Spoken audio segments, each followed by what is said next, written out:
Bismillahirrahmanirrahim. Assalamualaikum warahmatullahi wabarakatuh.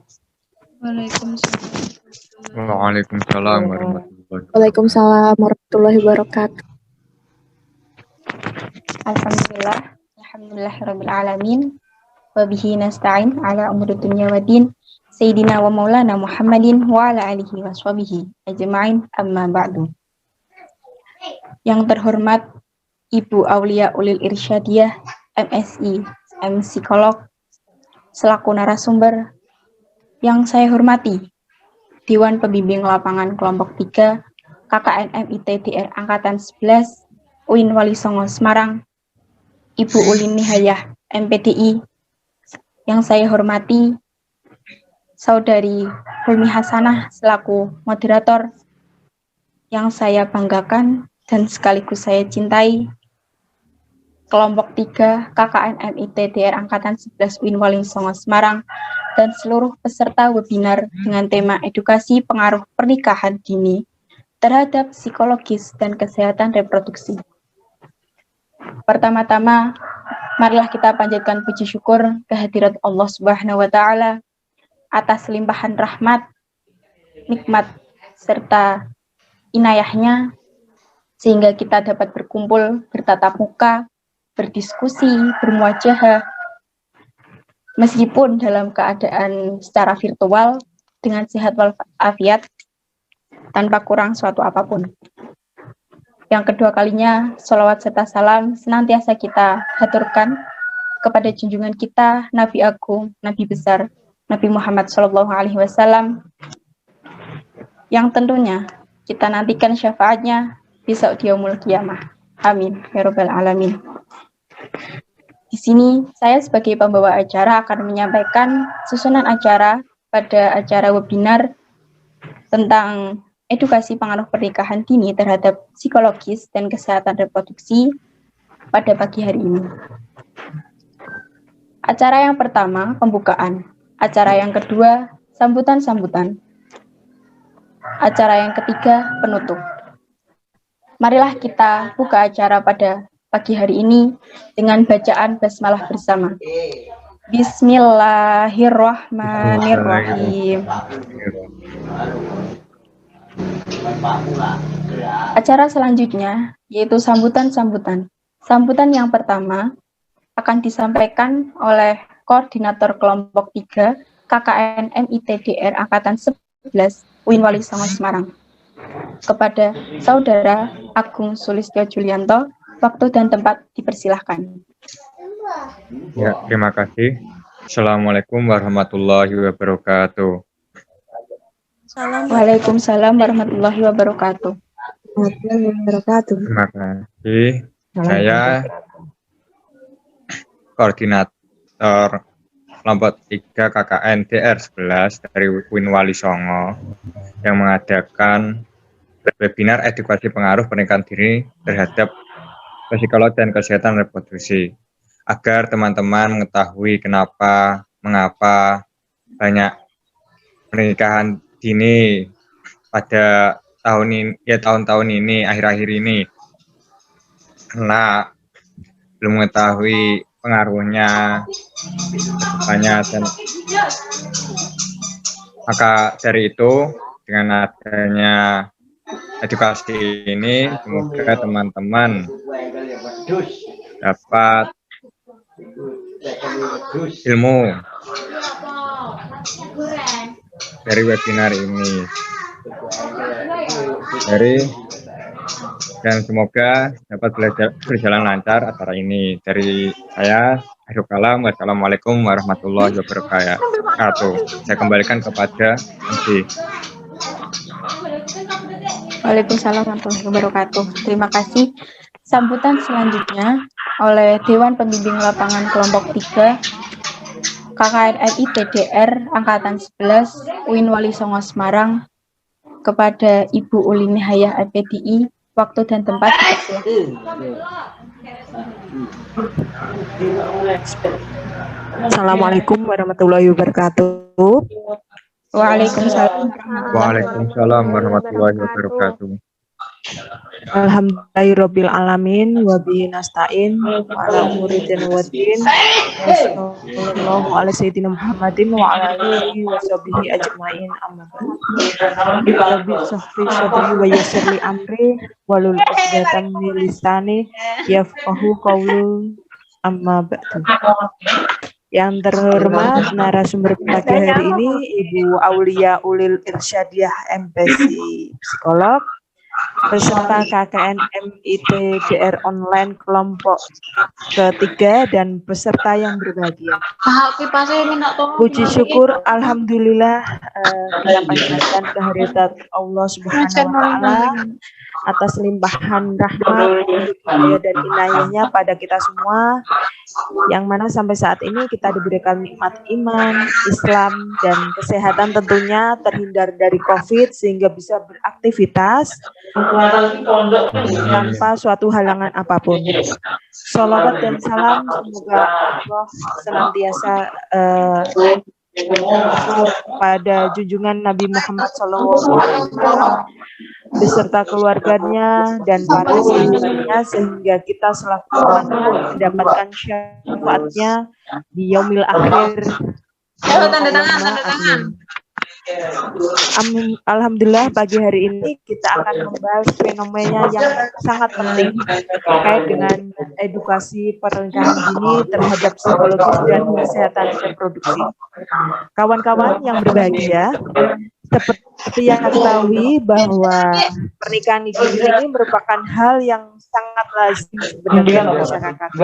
Tapi tentu dampak dari pernikahan dini ini bermacam. Bahkan berdasarkan data Dinas Pemberdayaan Perempuan dan Anak atau DP3A Jateng, ini sekitar 1.377 anak laki-laki dan 672 anak melakukan pernikahan pada 2019. Mohon maaf, bisa di-mute untuk yang tidak agar bisa kondusif. Jamu, ingin jawab ini. Bisa di-mute. Yang lain bisa di-mute, Mas.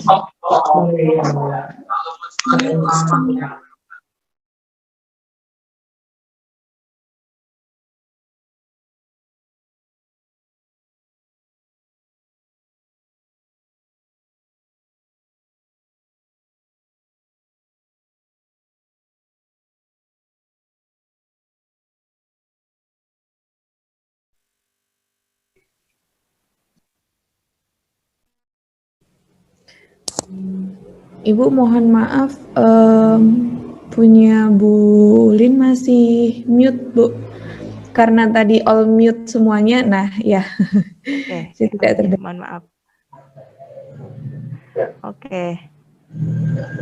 Oke, berdasarkan data Dinas Pemberdayaan Perempuan dan Perlindungan Anak atau DP3A, ini ada sekitar 1.377 anak laki-laki dan 672 anak perempuan yang melakukan pernikahan pada 2019. Ini melonjak lagi di tahun 2020, bahwa ternyata sebesar 1.070 anak laki-laki ini melakukan pernikahan dini, sedangkan perempuan naik menjadi 7.268 orang. Bahkan remaja terutama yang terdampak dari pernikahan dini ini terpaksa jadi melakukan pernikahan dini karena kondisi hamil di luar nikah, karena kurangnya edukasi orang tua, bahkan lingkungan yang memaksa untuk melakukan pernikahan dini. Bahkan kalau di pedesaan, wah ini perawan kok nggak segera nikah, ini bagaimana? Nah, ini tentu memaksa lingkungan terutama dan keluarga untuk melakukan pernikahan dini di masyarakat. Nah, dampak yang terjadi terutama bukan dari ketidaksiapan kesehatan remaja saja, tapi bagaimana ternyata mempersiapkan rumah tangganya. Ibarat kapal yang kita itu mau berlayar, pernikahan ini harus dipersiapkan untuk mengarungi lautan yang luas. Nah, ibaratnya kalau kita sudah siap-siap nih kapalnya, berarti ubur rampenya, persiapannya ini harus semaksimal mungkin. Karena ketika kita mau ke laut, pasti akan terjadi badai, hujan, angin topan, dan lain sebagainya. Jadi ketika kapal kurang persiapan dalam berlayar, maka akan mudah tenggelam dan karam di tengah laut. Sama halnya ketika kita mengetahui bahwa pernikahan dini itu tanpa persiapan fisik, psikis, mental, dan finansial, ini maka akan cenderung kepada hal yang berkaitan dengan perceraian. Gitu. Maka penting bagi kita untuk membahas terkait dengan urgensi pernikahan dini dan permasalahan psikologis dan reproduksi yang berkaitan dengan apa-apa yang perlu dipersiapkan dan bagaimana efek dari pernikahan dini ini. Gitu ya.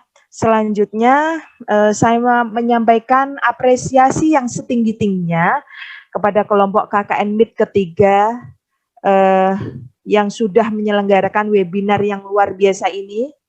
Harapannya agar webinar ini yang bermanfaat ini bisa diambil oleh masyarakat pada umumnya dan tentu ditunggu untuk webinar-webinar yang selanjutnya, terutama berkaitan dengan Wolu Songo pada khususnya karena kita identitasnya adalah Win Wali Songo Semarang.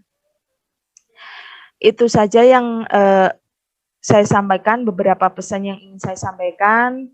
Dengan marilah kita membaca Ummul Kitab bersama-sama untuk membuka acara ini agar acara bisa lancar dari awal sampai akhir. Al-Adina Al-Fatihah. Bismillahirrahmanirrahim.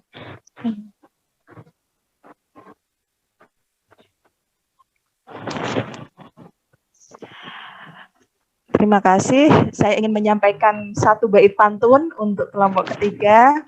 Jalan-jalan ke Salatiga bertemu bunga warna ungu. KKN MIT DR online kelompok 3 jaya selalu.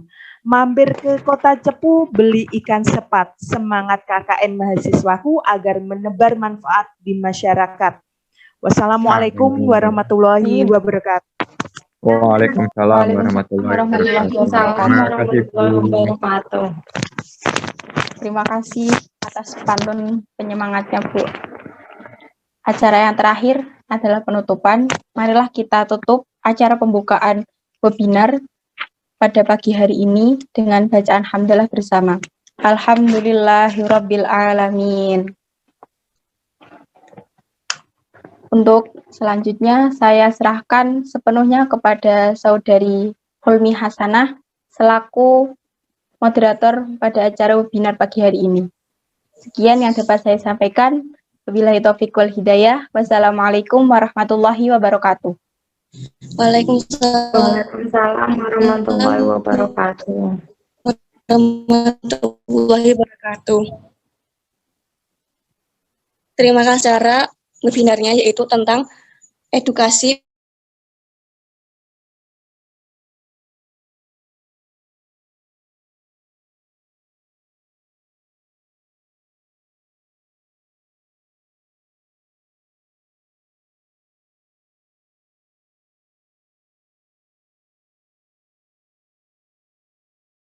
Ning.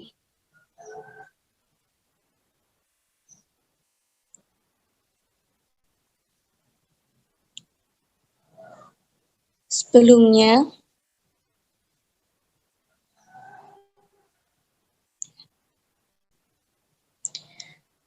saya akan membacakan CV dari Ibu Aulia Ulil Irsyadiyah, MSI Psikolog.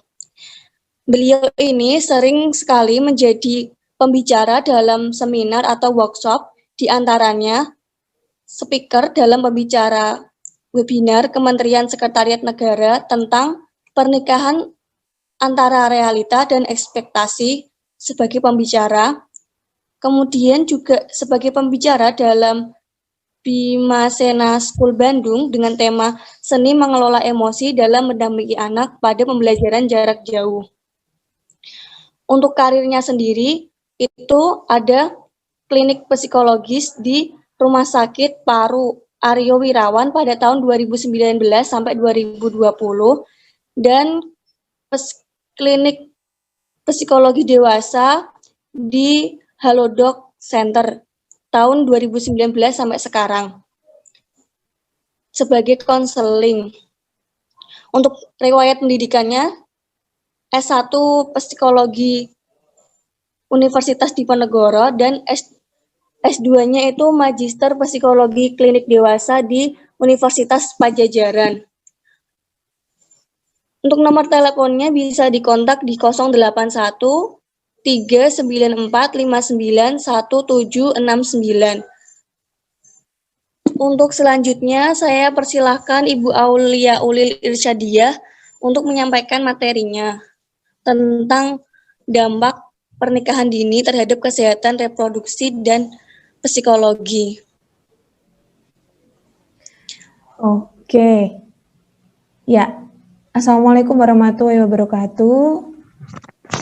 Waalaikumsalam warahmatullahi wabarakatuh.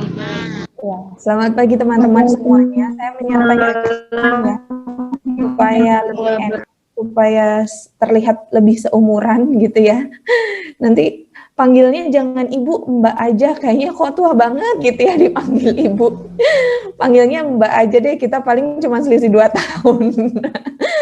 Pengen banget dibilang selisih 2 tahun ya. Oke. Iya. Ini berarti KKN ya teman-teman ya. Berarti sekarang KKN-nya berarti programnya semuanya online, daring ya berarti ya. Karena beberapa waktu lalu saya juga diminta oleh anak-anak KKN dari UGM tuh untuk memberi materi tentang emosi gitu ya. Dia menyelenggarakan webinar juga. Kok ini lagi gitu. Berarti memang sekarang karena pandemi jadi KKN-nya serba online ya berarti ya.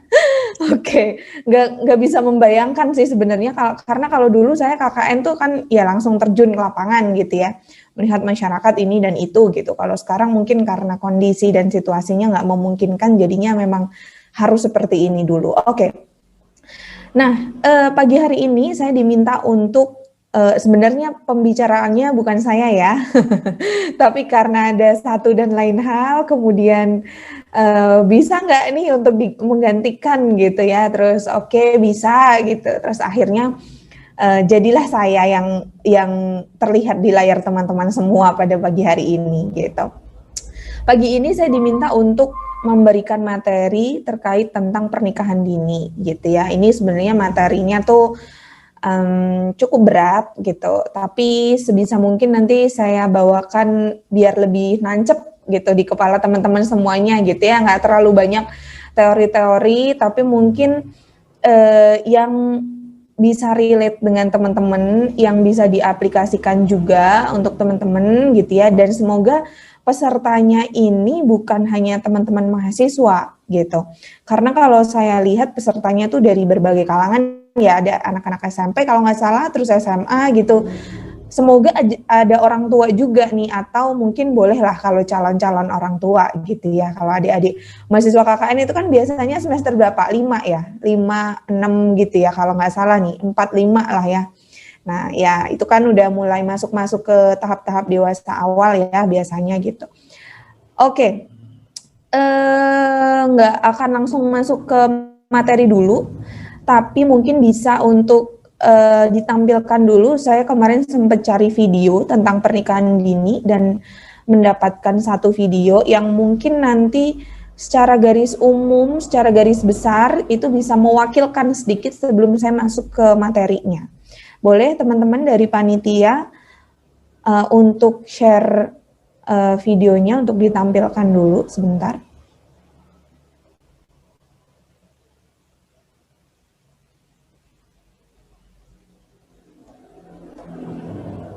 Untuk Mbak Kila bisa minta tolong ditampilkan videonya, karena yang bisa menampilkan hanya host.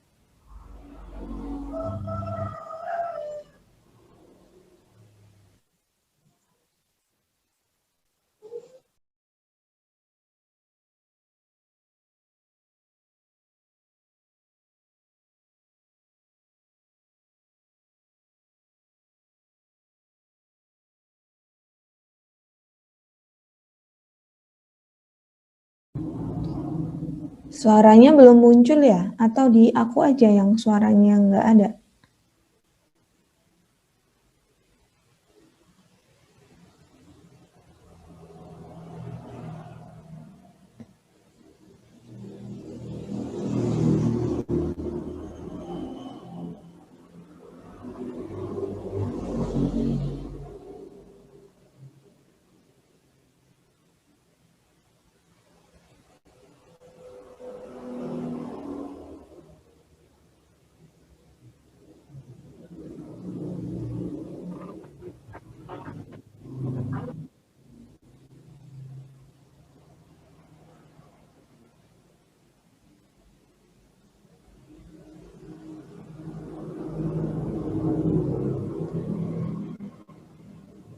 Ada yang mengingatkan kayaknya share di soundnya belum di checklist, mungkin bisa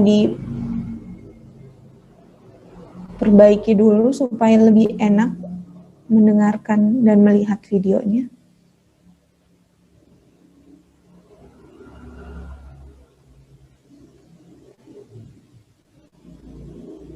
Mohon maaf Bu, sebelumnya ada gangguan Bu. Oh oke. Jadi nggak bisa kedengeran ya, Mbak ya?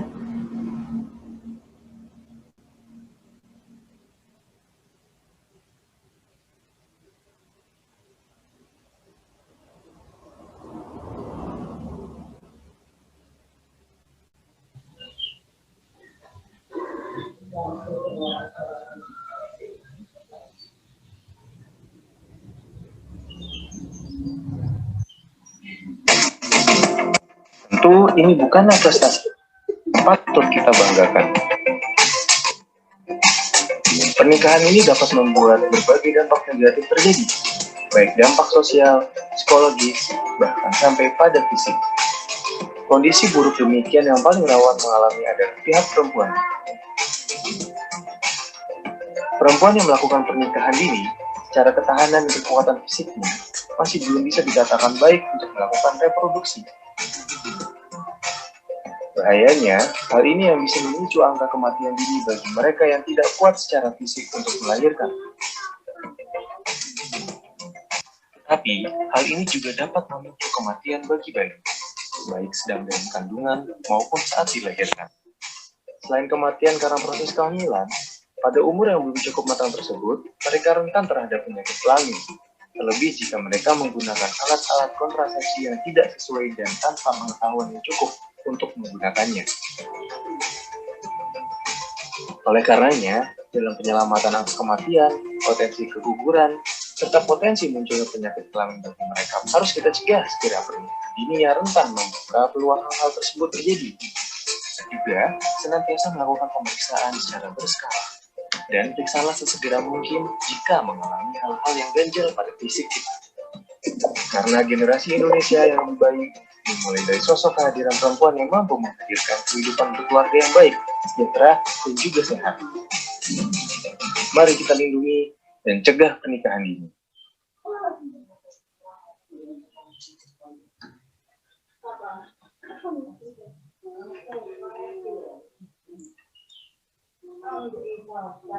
Ya, itu tadi sekilas pengantar ya teman-teman dari materi yang ingin saya sampaikan gitu ya, ingin saya sharingkan ke teman-teman semua. Baik, kita akan langsung masuk ke materinya, tapi ini kalau misalnya saya nggak jadi host, apakah bisa share screen? Saya coba ya, bisa nggak? Nggak bisa. Jadi saya harus dijadikan host dulu. Atau co-host gitu supaya saya bisa oke, dah ya.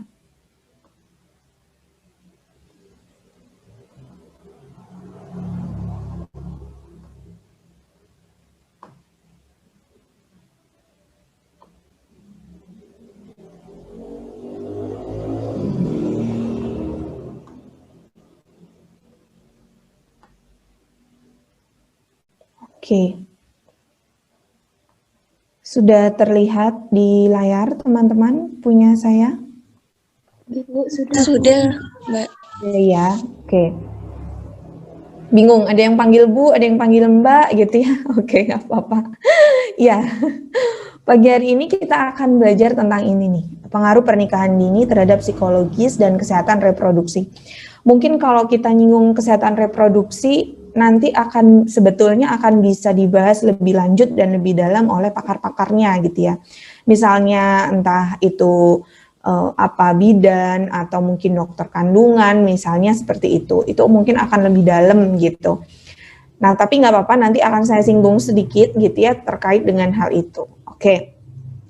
Kalau kita tadi lihat videonya itu ya di awal itu kan ada yang disebut dengan pernikahan dan usia menikah itu diizinkan di usia berapa gitu. Nah, kalau kita lihat dari sini berdasarkan undang-undang gitu ya nomor 1 tahun 74 tepatnya pasal 6 itu batas minimal usia seorang laki-laki untuk menikah dan seorang perempuan itu untuk laki-laki usianya minimal mencapai 19 tahun dan pihak perempuan atau wanita itu usianya sudah 16 tahun gitu. Itu berdasarkan dari undang-undang gitu. Tapi ternyata dari banyak ahli, banyak pihak sebetulnya ini juga masih terus ada pembaruan, ada kritik sana sini, ada saran sana sini gitu ya.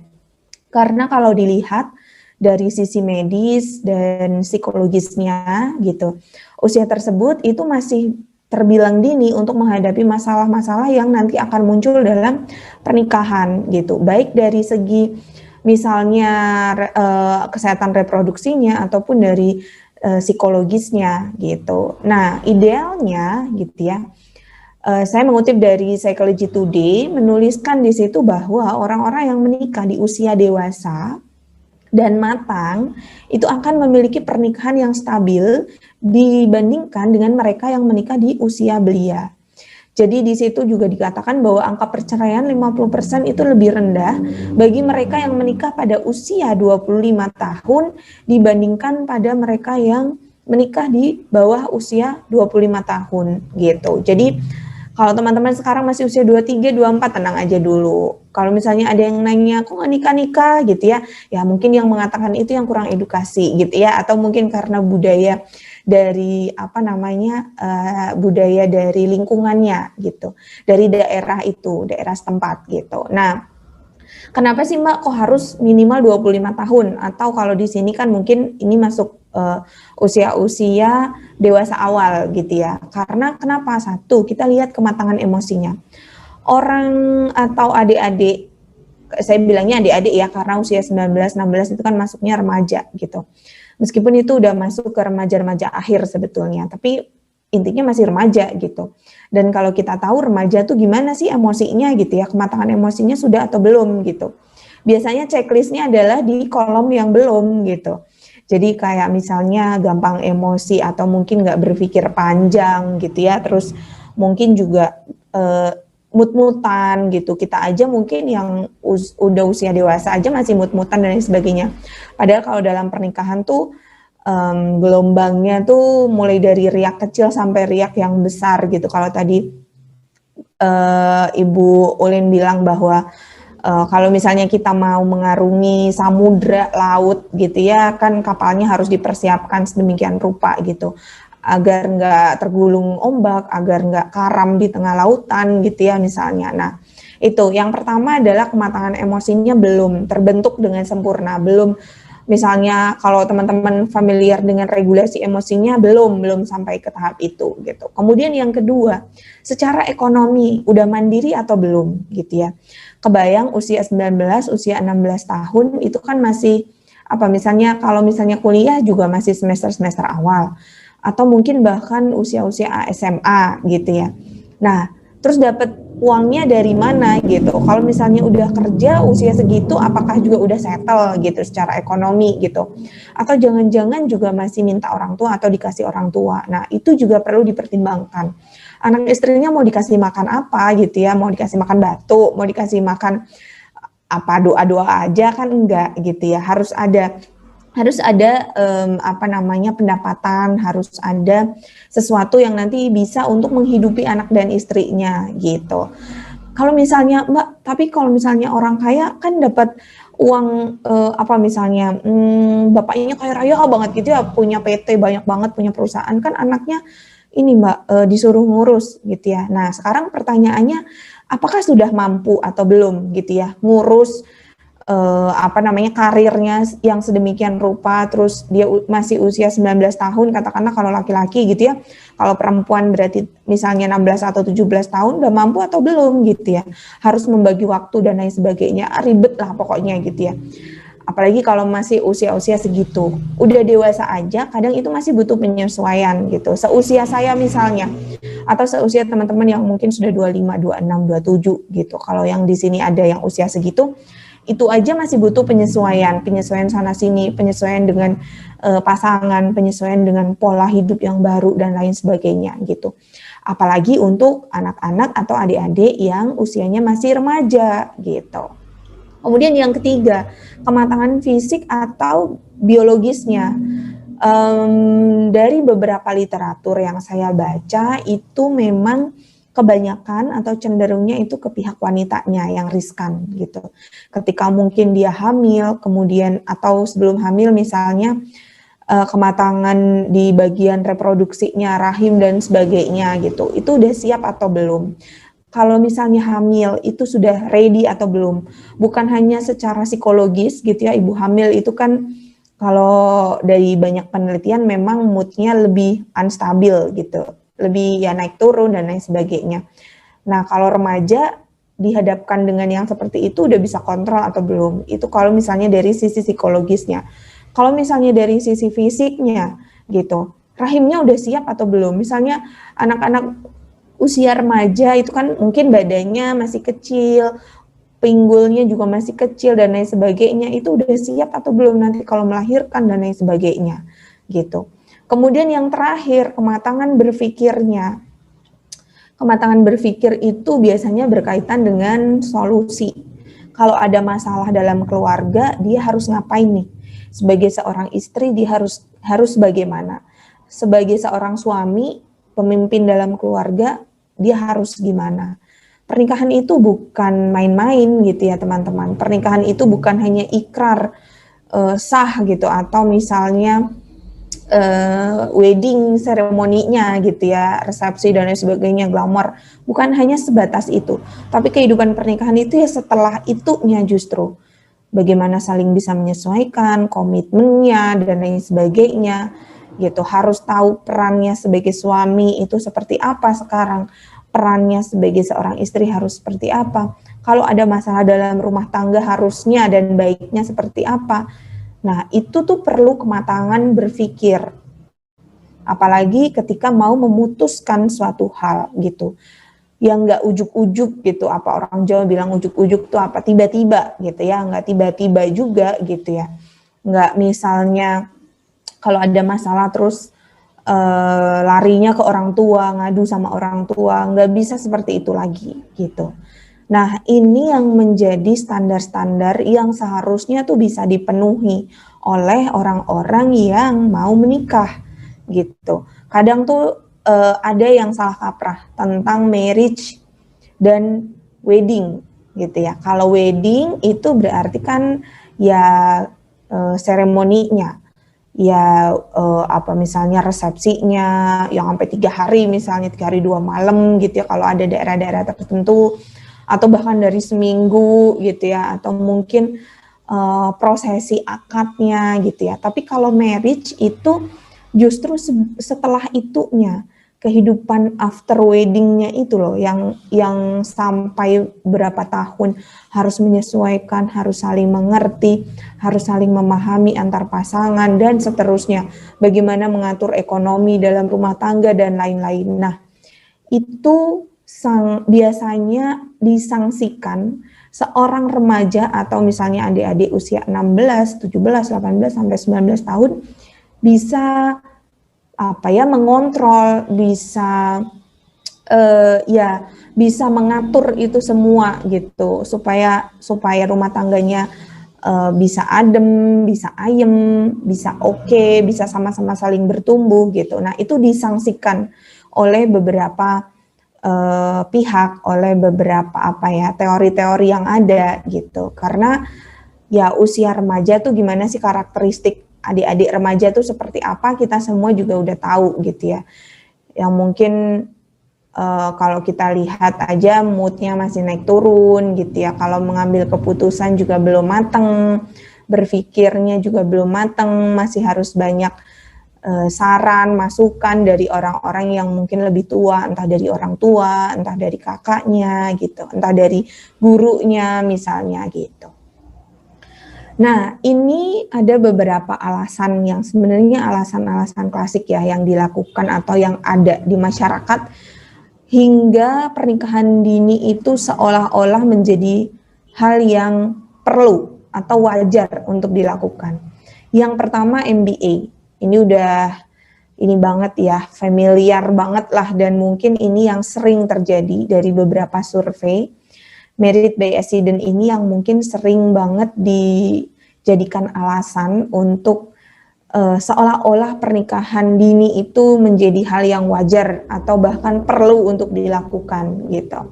Kemudian yang kedua, menghindari fitnah atau berhubungan seks di luar nikah. Nah, ini kadang pola pikir yang salah kaprah dari orang tua gitu ya. Ngelihat anaknya mungkin udah pacaran gitu misalnya.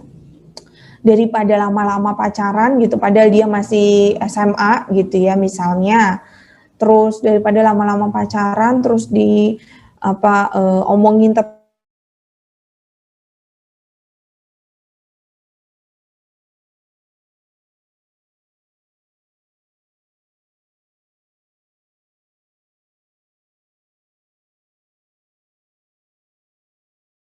atau yang ketiga, orang tua yang menikahkan anak mereka yang masih remaja karena alasan ekonomi. Udahlah nikah aja gitu ya, anak perempuannya dikasih aja lah, nggak apa-apa. Toh dia mungkin usianya jauh di atas si anak perempuannya gitu. Misalnya usia 17 tahun dengan usia 27 tahun gitu ya, selisihnya 10 tahun gitu. Yang laki-laki karena udah mapan, udah ini, udah itu gitu. Biasanya karena anaknya cantik misalnya, terus nggak sekolah juga, atau mungkin sekolahnya ya kalau mau sekolah, kalau nggak ya nggak gitu ya misalnya gitu. Nah, udahlah daripada nggak ngapa-ngapain juga di rumah, udah nikah aja gitu. Supaya biasanya alasannya beban dari orang tuanya berkurang gitu. Anaknya banyak, misalnya anaknya ada 6 atau 7. Yang satu dinikahin aja sama laki-laki yang mungkin usianya jauh di atas dia, tapi udah mapan, nggak apa-apalah gitu, tanpa mempertimbangkan hal-hal lain gitu, entah itu kematangan reproduksinya dari si anak perempuan ini, atau kematangan emosinya, atau mungkin masa-masa remajanya akhirnya kan juga hilang gitu ya, karena dia perannya harus langsung sebagai istri, belum nanti kalau hamil harus sebagai ibu dan lain sebagainya. Terus yang selanjutnya adalah anak dinikahkan diharapkan memiliki penghidupan yang lebih baik. Nah, kadang orang tua juga mikirnya gitu ya untuk daerah-daerah tertentu gitu. Menariknya adalah memang saya baca dari beberapa literatur, kebanyakan yang terjadi itu hal-hal seperti ini itu di daerah-daerah, entah itu di pinggiran kota atau mungkin di pedesaan gitu, atau mungkin untuk orang-orang yang mohon maaf ekonominya menengah ke bawah dan pendidikannya pun juga menengah ke bawah gitu, dan itu ketika disurvei gitu ya, ketika disurvei itu ternyata prosentasenya lebih tinggi dibanding masyarakat-masyarakat yang ada di kota dan mungkin tingkat pendidikannya atau tingkat ekonominya itu dari menengah ke atas atau menengah lah gitu. Itu. Nah, perlu diingat teman-teman bahwa keputusan untuk menikahkan anaknya pada saat anak itu masih usia remaja gitu ya, ternyata ini sebetulnya bukan satu-satunya solusi gitu, karena dengan adanya pernikahan dini ini justru bisa menimbulkan permasalahan lain. Nah, apa aja permasalahannya? Nah, kalau di sini kalimat yang mungkin lebih enak gitu ya, dampaknya gitu. Ketika ada seorang laki-laki dan seorang perempuan, salah satunya itu usianya belum dewasa, kematangan berpikirnya belum dewasa, tapi sudah menikah atau sudah dinikahkan. Yang pertama adalah adanya resiko penyakit yang menular, dan itu yang tentu akan meningkat gitu. Minimnya tingkat pengetahuan tentang seks yang sehat itu akan beresiko terjadinya kanker serviks. Teman-teman tentu tahu ya tentang hal ini. Kemudian juga ada resiko persalinan yang tidak lancar, karena mungkin kalau di situ dijelaskan bahwa ukuran bayi, ukuran kepala bayi dan pinggul dari seorang wanita yang mungkin belum matang usianya itu nggak sepadan gitu. Jadi pinggulnya kecil mungkin, tapi kan bayi itu ya harus keluar gitu ya, dan tidak masih lebih besar ukuran kepala bayinya gitu, sehingga sulit, dan nanti efeknya bisa kemana-mana gitu, bisa mungkin ke pendarahan, ke ini, ke itu, dan lain sebagainya. Nah, mungkin ini bukan kapasitas saya sebetulnya untuk menyampaikan lebih detail tentang ini. Tapi paling tidak teman-teman tahu bahwa resikonya tuh cukup besar gitu ya untuk ibu-ibu atau untuk teman-teman yang menikah di usia sangat muda atau dini gitu. Yang kedua, adanya resiko kekerasan seksual yang meningkat. Ketika jarak usia suami dan istri itu jauh, atau ketika keduanya itu belum dewasa, tentu dalam hal menyikapi masalah gitu ya, atau dalam hal-hal di dalam perkawinan itu juga akan sedikit kerepotan gitu.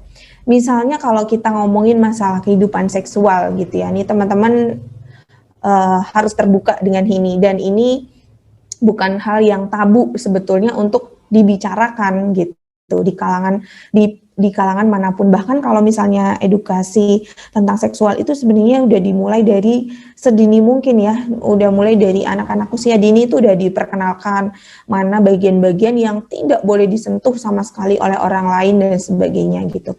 Nah, remaja itu belum matang sampai ke sana gitu, belum secara dewasa untuk mengatur, untuk mengantisipasi gitu. Kalau misalnya contohnya kenapa sampai bisa ada kekerasan seksual misalnya, si istri misalnya lagi kesakitan dan lain sebagainya gitu ya, dan nggak mau untuk berhubungan seksual. Tapi suaminya nih jauh lebih tua dibanding dia misalnya. Terus meminta untuk melakukan hubungan seksual. Nah, kan nggak ada komprominya. Gimana cara, mungkin teriak-teriak gitu ya, si ceweknya bentak-bentak nggak mau gitu. Jadi nggak ada solusi yang gimana nih untuk kita bisa sama-sama enak nih. Pihak laki-lakinya enak, pihak perempuannya enak gitu. Karena rumah tangga, terus komunikasi seksual, atau misalnya hubungan seksual itu nggak sesimpel itu teman-teman. Jadi ada namanya komunikasi yang harus dibangun oleh suami ataupun istri pada saat mereka berhubungan seksual dan lain sebagainya gitu. Nah, itu hubungan seksual yang sehat itu dikhawatirkan tidak terjadi dalam hubungan pernikahan ketika yang menikah itu adalah adik-adik atau teman-teman yang usianya masih dini gitu atau remaja gitu. Itu yang kedua. Kemudian yang ketiga, resiko kehamilan yang meningkat. Kalau misalnya kita lihat mungkin pada janin ada dua ya, berarti resikonya ada pada bayinya atau pada janinnya, dan resiko yang kedua adalah pada ibunya atau yang mengandung gitu. Kalau pada janinnya bisa jadi prematur, bisa jadi ada masalah di dalam tumbuh kembang anaknya gitu, karena mungkin kondisi telurnya itu belum sempurna, jadi bisa jadi cacat, entah cacat fisik, entah cacat mental gitu ya, itu yang dikhawatirkan. Kemudian kalau pada ibunya ada organ-organ reproduksi yang mungkin belum siap, maka beresiko akan mengalami mungkin tekanan darah tinggi dan lain sebagainya gitu. Ada istilah medisnya apa gitu, saya lupa. Tapi intinya salah satunya adalah ini, dan ada yang menyebutkan bahwa bisa sampai ke kematian, baik itu untuk ibu maupun untuk janinnya gitu. Jadi resikonya cukup, bukan saya menakut-nakuti teman-teman, bukan, tapi memang inilah faktanya dan teman-teman perlu tahu untuk hal ini gitu. Kemudian yang selanjutnya adalah masalah psikologis gitu. Dari beberapa penelitian menunjukkan bahwa semakin muda usia wanita saat menikah, maka semakin tinggi juga resikonya terkena gangguan mental. Entah itu kecemasan, entah itu gangguan mood, entah itu depresi, atau mungkin kalau teman-teman tahu gitu ya, ada istilah baby blues gitu ya, setelah melahirkan dan lain sebagainya. Saya pernah ada klien yang seperti ini dulu waktu saya kuliah, dan itu kliennya jadi waktu itu saya masih mahasiswa, lagi kuliah lapangan gitu ya ceritanya. Terus ada klien gitu mengalami baby blues gitu. Usianya memang terbilang cukup muda. Waktu itu kalau nggak salah usianya dia menikah itu 21 tahun. Kemudian dia mengandung dan melahirkan sekitar usia 23 kalau saya nggak salah ingat. Nah, ternyata dia mengalami baby blues setelah melahirkan. Jadi ada kondisi-kondisi di mana mungkin dia merasa dia nggak bisa mengasuh bayinya, dia merasa loneliness dan seterusnya gitu. Dia merasa menjadi ibu yang nggak berguna dan seterusnya. Dia datang ke saya itu sudah dalam kondisi depresi gitu. Jadi udah yang datang pertama adalah suaminya, nih gimana nih Mbak, kok istri saya seperti ini dan lain sebagainya, diceritakan lah gitu. Ternyata memang trigger atau bukan trigger ya, utamanya core-nya adalah di situ gitu. Pada saat dia setelah melahirkan gitu, itu udah usia 21, 22, 23 gitu. Nah, dia adalah ternyata itu pasien dari RSJ gitu. Jadi bahkan bukan hanya sampai ke depresi, tapi udah sampai ke muncul halusinasi, delusi dan lain sebagainya gitu. Dia kadang gendong-gendong bayinya sendiri dan lain sebagainya gitu, karena dia merasa sebelumnya tuh nggak bisa ngasuh anaknya dan lain-lain, karena dia merasa tidak didukung oleh keluarganya, merasa tidak didampingi oleh suaminya dan lain sebagainya. Nah, yang dikhawatirkan adalah nanti masalah psikologisnya tuh bisa sampai ke sana, atau kalaupun nggak sampai ke sana lah gitu ya, kok kayaknya serem banget sih Mbak gitu ya misalnya. Ya kalau misalnya nggak sampai ke sana, tapi stres misalnya, frustrasi, terus mungkin cemas, itu kan juga bisa mengganggu kehidupan dari seorang wanita ini gitu. Juga mungkin kehidupan dari laki-lakinya gitu, kok istri saya begini, terus di rumah juga suasananya udah nggak enak, nggak hangat, rumah tangganya nggak sehat dan lain sebagainya gitu. Yang terakhir adalah kehilangan masa remaja, ya pasti ya kalau misalnya MBA aja gitu, MBA gitu, terus padahal dia masih usia-usia sekolah dan mungkin kelasnya masih kelas 1 atau kelas 2 SMA gitu, bahkan mungkin ada yang SMP, ya kan nggak mungkin untuk melanjutkan pendidikan gitu ya, sekolah juga nggak akan menerima itu gitu, kecuali mungkin ada beberapa kasus tuh saya sering menemui di lapangan kalau udah kelas 3 gitu, biasanya ada toleransi untuk paling enggak dia sampai lulus gitu. Tapi intinya bahwa masa remajanya tentu akan hilang. Masa dia mengeksplorasi dirinya, masa dia untuk mengetahui lebih jauh tentang dirinya, tentang bakatnya, apa yang saya suka, apa yang saya mau kerjakan, apa yang pengen saya lakukan, passion saya di mana, itu hilang semuanya. Dia nggak punya kesempatan untuk itu karena sibuk dengan rumah tangganya yang mungkin belum siap gitu. Nah, terus pertanyaan berikutnya, terus gimana Mbak caranya gitu ya, cara mencegahnya tuh harus gimana? Oke, kita pelan-pelan di sini ya. Yang pertama adalah memang penting banget edukasi. Edukasi ini bukan hanya tingkat pendidikan aja, bukan hanya sebisa mungkin kita sekolah nih, kalaupun misalnya nggak punya biaya, gimana caranya? Gitu ya, gimana caranya itu entah cari beasiswa, entah misalnya ngomong sama gurunya, minta kerikanan dan lain sebagainya. Tapi harus ditumbuh.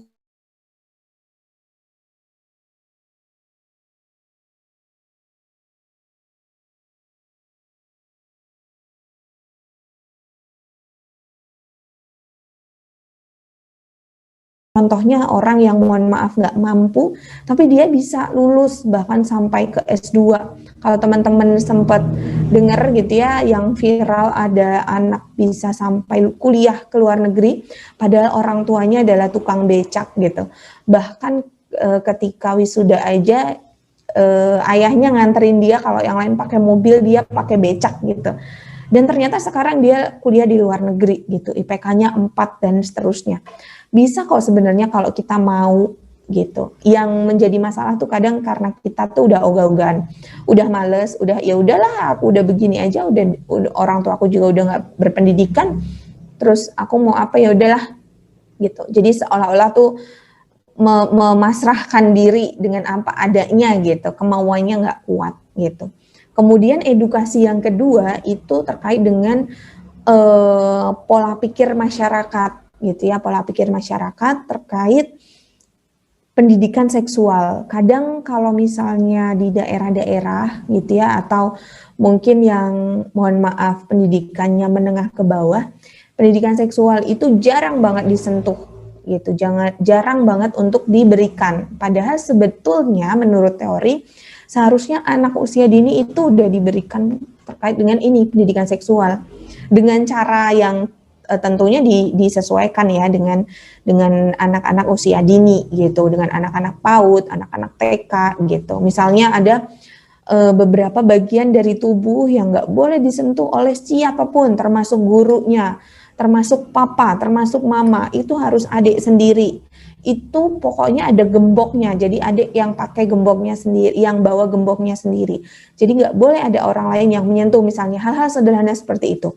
Itu harus sudah diberikan ke anaknya, juga ke orang tuanya gitu. Kalau tadi di atas itu banyak alasan-alasan yang tadi juga kadang orang tua justru memudahkan seorang anak remaja untuk menikah di usia dini. Nah, itu juga hati-hati. Dan itu perlu juga untuk diberikan edukasi ke orang tua gitu. Dan ini mungkin tugas dari adik-adik semua nih, kalau misalnya lagi kayak gini, lagi KKN gitu ya, memberikan edukasi kepada masyarakat. Biasanya kan kalau KKN tuh ke tempat-tempat yang yang agak-agak pelosok gitu ya, yang jauh dari Indomaret, jauh dari laundry, jauh dari ini, jauh dari itu gitu ya, yang tempat-tempat pelosok gitu. Dan itu bisa sebetulnya peluangnya cukup besar untuk adik-adik mahasiswa ini memberikan pendidikan terkait hal itu kepada orang tua dan lain sebagainya, mungkin melalui PKK dan lain sebagainya biasanya kan ada gitu. Yang kedua, membentuk dan mencari lingkungan yang sehat, kondusif, dan juga positif. Ini juga penting teman-teman. Jadi kalau misalnya ada yang nanya, Mbak, berarti kalau berteman harus milih-milih ya gitu. Gini, kalau misalnya kita nggak milih-milih gitu ya, milih-milih itu bukan berarti aku nggak mau temenan sama dia misalnya gitu, ya nggak gitu juga gitu. Tapi paling nggak kita tahu mana lingkungan yang memberikan dampak positif untuk kita atau membuat kita jadi berkembang ke arah yang positif tentu, dan mana lingkungan yang justru mempengaruhi kita untuk ke hal-hal yang negatif. Nah, itu seorang remaja biasanya kan luput ya dari itu, dan itu adalah kembali lagi orang tua tuh sangat berperan penting di situ. Kalau sama anak tuh biasanya kayak layangan gitu, tarik ulurnya tuh harus pas gitu.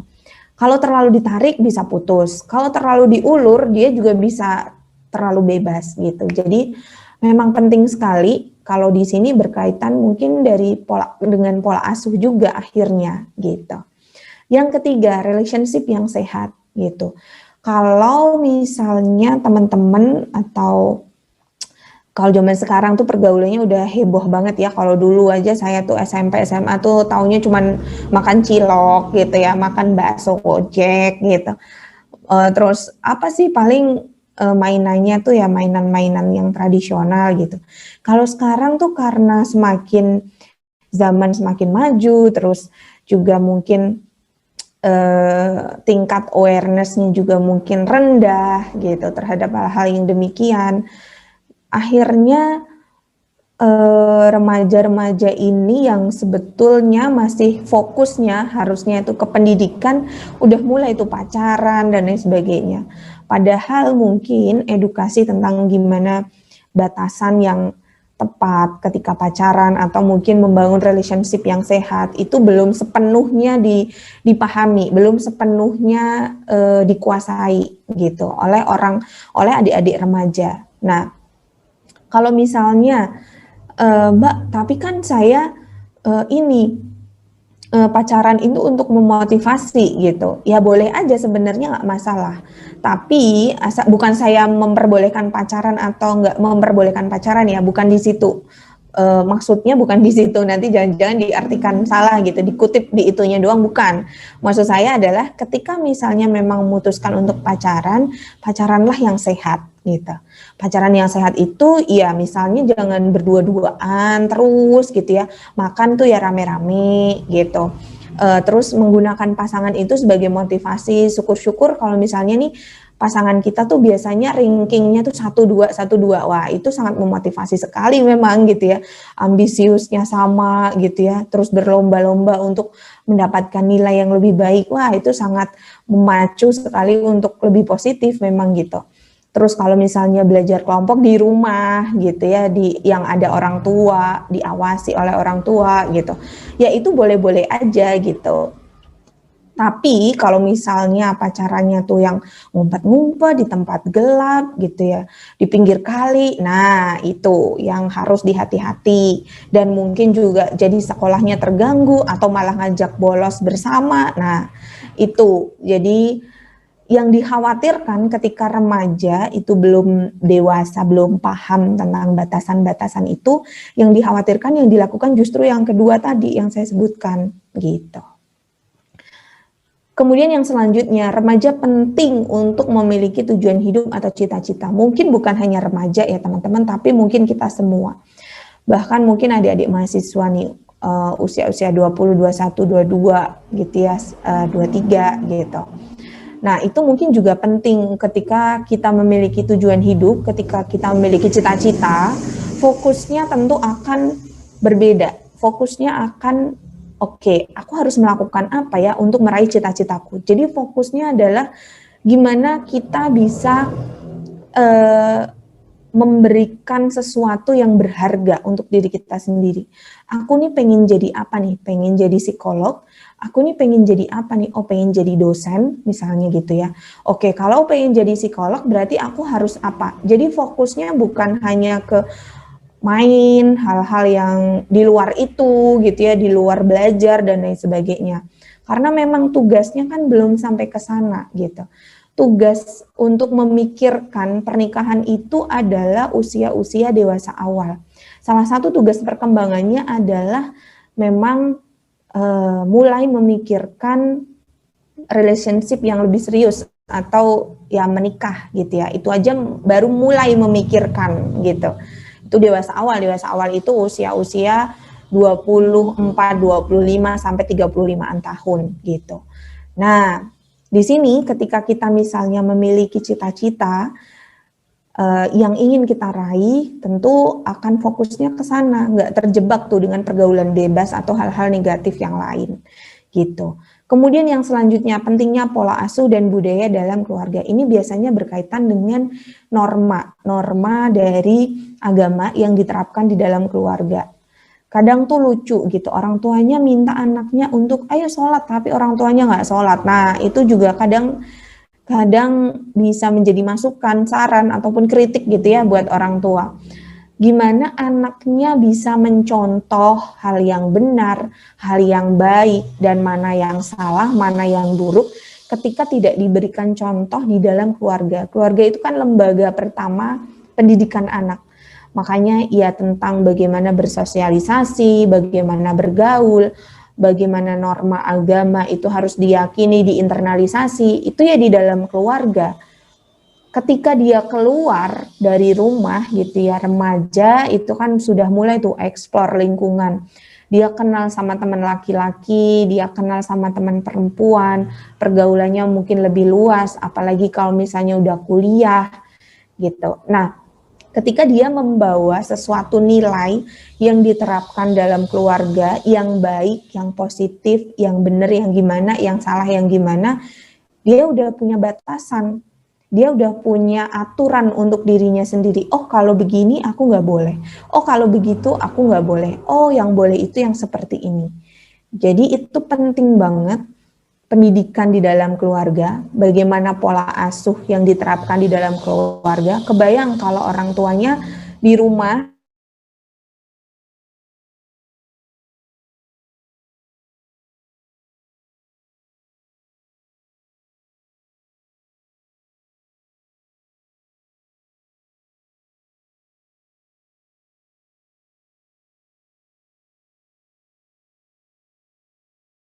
lahir anak usia 6 tahun, orang tuanya 19 tambah 6, 25 tahun gitu. Terus ternyata pernikahannya nggak berjalan dengan baik gitu. Mungkin banyak bertengkar dan lain sebagainya. Kebayang anak usia 6 tahun setiap hari mendengar cekcoknya orang tua gitu. Nah dampaknya bisa kemana-mana.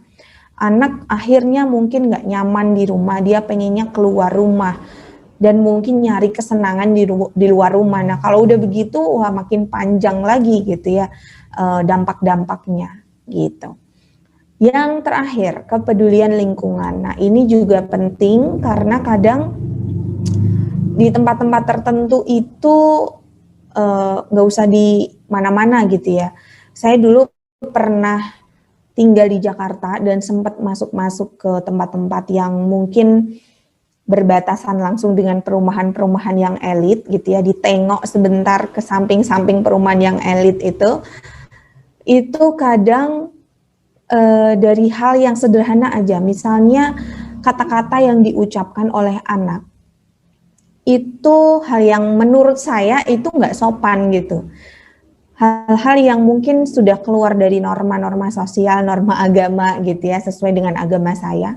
Dan itu dibiarkan aja, entah itu oleh orang tuanya, entah itu oleh orang tua, oleh orang-orang yang lebih tua yang mendengar di sekitar situ, gitu. Seolah-olah itu hal yang wajar. Ternyata orang di daerah itu, orang tuanya pun ngomong hal yang sama. Jadi kasarnya itu kedengaran juga oleh anak-anak ini gitu. Misalnya saya pernah mendengar gitu ya, memarahi anaknya dengan kata-kata budek, dengan kata-kata dan semacamnya gitu, yang menurut saya itu nggak pantas untuk diterima oleh anak-anak usia-usia 7 tahun, 6 tahun gitu.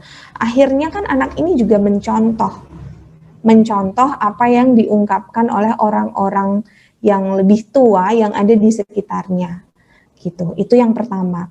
Kepedulian yang kedua, kadang orang-orang di lingkungan yang nggak aware itu ngelihat anak perempuan, anak laki-laki, jam-jam waktunya mungkin sholat, waktunya ngaji, waktunya belajar, itu nggak ditegur, dibiarin aja. Kadang ada ketidakpedulian, yang penting anak saya nggak di situ udah, tapi nggak ditegur misalnya. Ayo pada sholat, ayo pada ngaji, ayo pada pulang ke rumah masing-masing, udah malam misalnya gitu. Kadang rendahnya kepedulian lingkungan tuh di situ, dan itu juga menjadi salah satu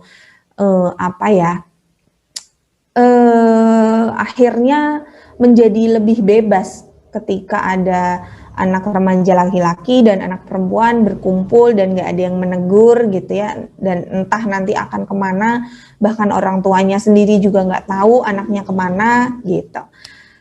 Itu.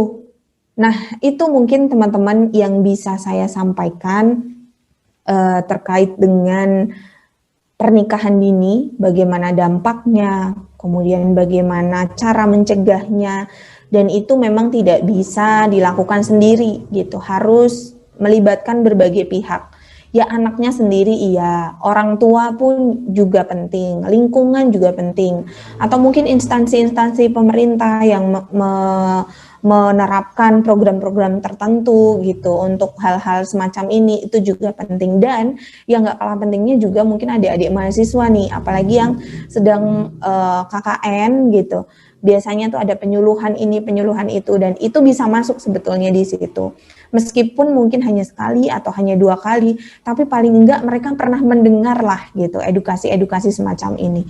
Jadi ini semoga bermanfaat juga untuk teman-teman, bukan hanya ini karena programnya dari penyelenggara, dari panitia-panitia atau adik-adik yang sedang KKN, tapi juga untuk teman-teman yang lain atau peserta yang mendengarkan gitu.